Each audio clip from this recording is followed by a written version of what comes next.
गुसल में 3 फर्ज हैं। क्या फर्ज हैं गुसल में बोलिए? अगर गुसल फर्ज अदा नहीं किए तो गुसल, पहला काम करना है कुल्ली करना, पहला फर्ज है कुल्ली करना। तो बताया कि कुल्ली कैसे करेंगे? गरगरा करना। गरारा कैसे करेंगे? उसको बोलते हैं ना गरारा। लेकिन रमजान में हुक्म है कि रोजा रख के गरारा नहीं करना है, सिर्फ कुल्ली कर लेना है। क्यों गरारा नहीं करना है? कि हो सकता है आप गरारा कीजिए वो पानी फैक्ट्री में चला जाए,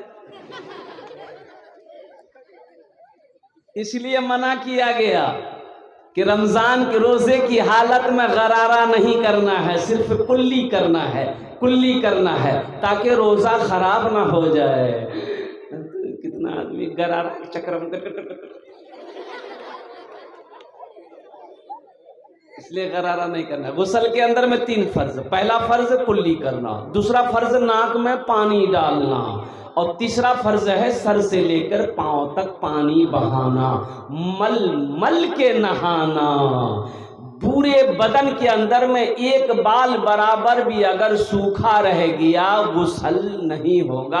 गुसल नहीं होगा तो हम पाक नहीं हुए। हम जब पाक नहीं हुए तो नमाज नहीं पढ़ सकते।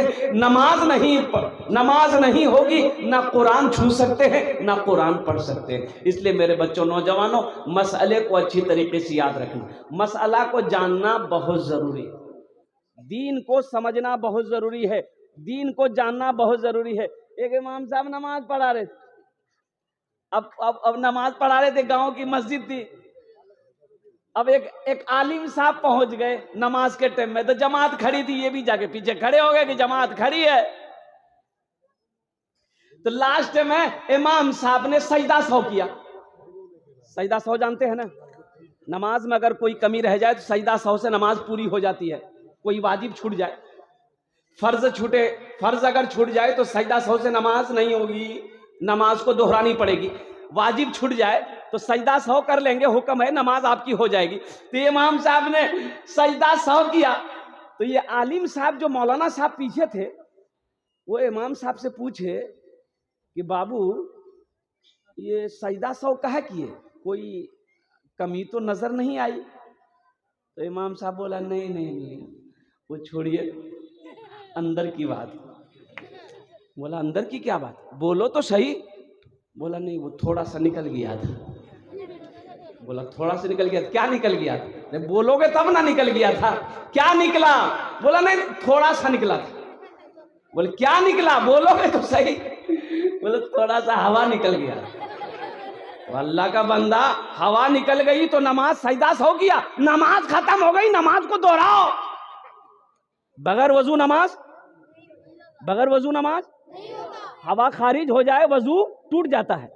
हवा खारिज हो जाए वजू टूट जाता है, वजू खारिज हो जाता है, नमाज को दोहरानी पड़ेगी। एक आदमी रास्ते में चल रहा था, ठोकर लगी तो देखा कुछ उठल के बोले खोपड़ी। आदमी का खोपड़ी था, तो पढ़ा लिखा आदमी था, पलट कर देखा, उलट पर उसमें लिखा हुआ था कुछ हुआ है कुछ बाकी है। बोली या अल्लाह, अभी की बाकी है? मरने वाला मर गया, इसका जिस्म मिट्टी में मिल गया, अब इसका बाकी क्या है? बोला चेक करना होगा। रुमाल में लपेटा, घर लेकर गया, अलमारी में रख दिया। सुबह शाम देखता था कि कुछ हुआ कि नहीं, खोलता था रुमाल, देखता नहीं कुछ नहीं भी, बंद कर ताला मार के चाबी जेब में। इसकी बीवी को शक हो गया कि फुदकी बाप अलमारी में की रख गया। बार बार अलमारी खोलता है, देखता है जरूर कुछ गड़बड़ है। बोला हमारा चेक करे लगती अलमारी में रखल कैसे की। शोहर खा के खाना खा के दोपहर का सो गया था। बीवी सोची बहुत अच्छा मौका है, चाबी निकाली राखिल की बीवी। ये सोकर उठा, कपड़ा पहना, जोंकी चला गया।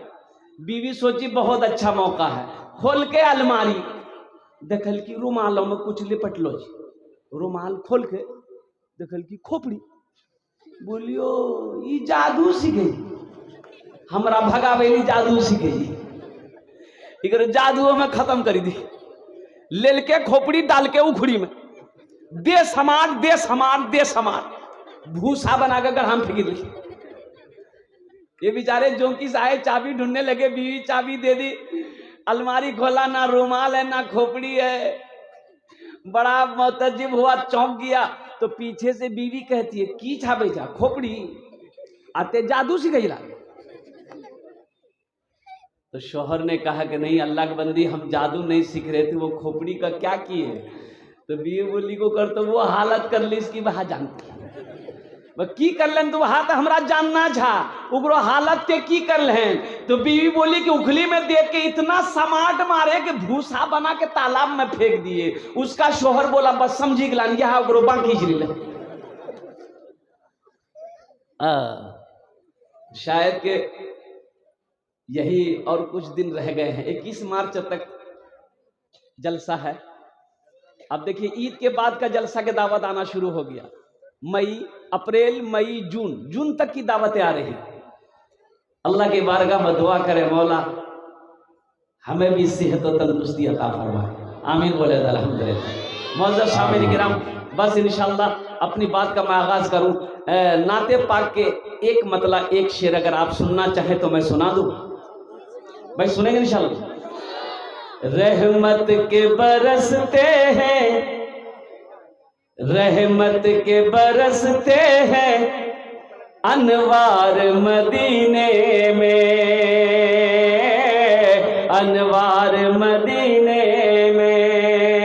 रहमत के बरसते हैं अनवार मदीने में, अनवार मदीने में।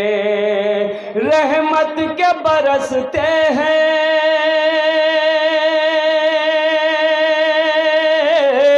रहमत के बरसते हैं अनवार मदीने में। रहते हैं दो आलम के सरकार मदीने में, रहते हैं दो आलम के सरकार मदीने में, रहते हैं दो आलम के सरकार मदीने में। कौन कौन मदीना जाएंगे इंशाअल्लाह? हाथ उठाइए इंशाअल्लाह। 5 लाख टका खर्चा कर लगता हूँ।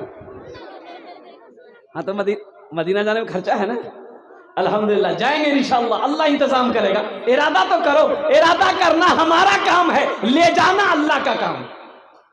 क्यों नहीं जाएंगे? हर मोमिन जाएगा, हर मुसलमान जाएगा मदीना इंशाअल्लाह। सबकी तो हसरत रहती है काश मौला कोई इंतजाम कर दे।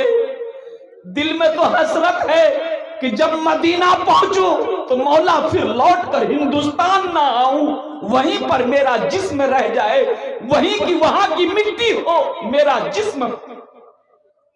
हर मोमिन यही चाहता है, हर मुसलमान यही चाहता है, लेकिन मौला हालात से मजबूर है, हालात से मजबूर है। पैसे नहीं है, इंतजाम नहीं है। अल्लाह गैबी निजाम चला दे ताकि तेरे पाक घर का तवाफ कर लूं, तेरे महबूब का रोज़े अनवर का दीदार का। मुमकिन है गुनहगारो, सुभान अल्लाह, मुमकिन है गुनहगारो तकदीर बदल जाए,